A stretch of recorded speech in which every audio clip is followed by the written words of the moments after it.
Bonjour, chers élèves, c'est Monsieur Sen, votre professeur de maths préféré.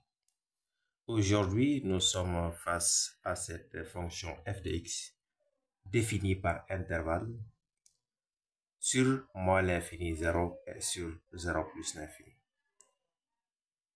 Donc, il s'agit ici de déterminer le domaine de définition de la fonction f de x. On voit bien, comme nous l'avons dit tout à l'heure, que la fonction f est définie par intervalle. Sur l'intervalle moins l'infini 0, f de x égale à x carré moins 2x sur x moins 1. Sur cet intervalle, f est une fraction rationnelle.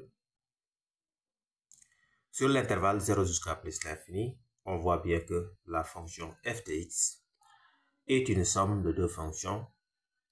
La fonction polynôme dont l'expression est x et la fonction irrationnelle dont l'expression est racine carrée de x carré plus x. Pour déterminer le domaine de définition de f, nous allons procéder ainsi. En deux étapes. D'abord, nous allons poser que g est la restriction de f sur l'intervalle moins l'infini 0. C'est-à-dire g de x égale à x carré moins 2x, quel que soit x appartenant à moins l'infini 0. D'où, d'après la restriction, d de g sera égal à d de f sur l'intervalle moins l'infini 0. G de x existe si et seulement si, comme g opère sur l'intervalle moins l'infini 0, le x doit être dans l'intervalle moins l'infini 0. Et comme g est une fonction rationnelle, son dénominateur doit être différent de 0, ce qui implique les deux conditions. X appartient à moins l'infini 0 et x moins 1 différent de 0. Donc, x appartient à l'intervalle moins l'infini 0 et x est différent de 1, ce qui équivaut à x appartient à l'intervalle moins l'infini 0 privé de 1.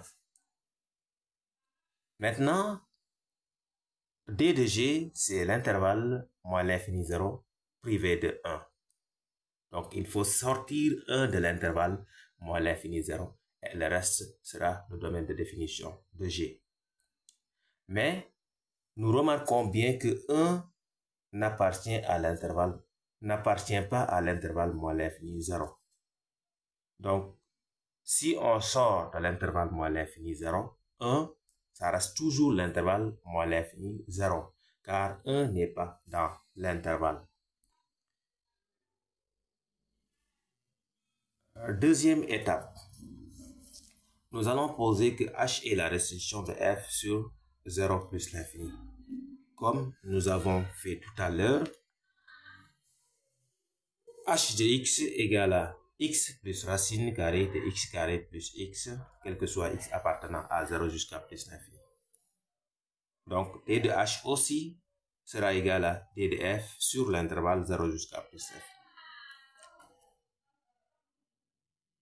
H de x existe si et seulement si x appartient à 0 jusqu'à plus l'infini, l'intervalle de restriction, et x carré plus x supérieur ou égal à 0, car nous remarquons bien que x carré plus x est sous une racine.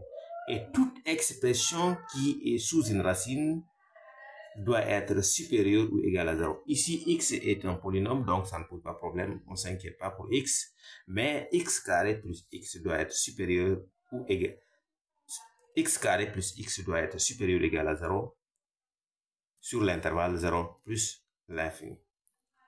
Maintenant, x appartient à 0 jusqu'à plus l'infini et équivaut à x supérieur ou égal à 0.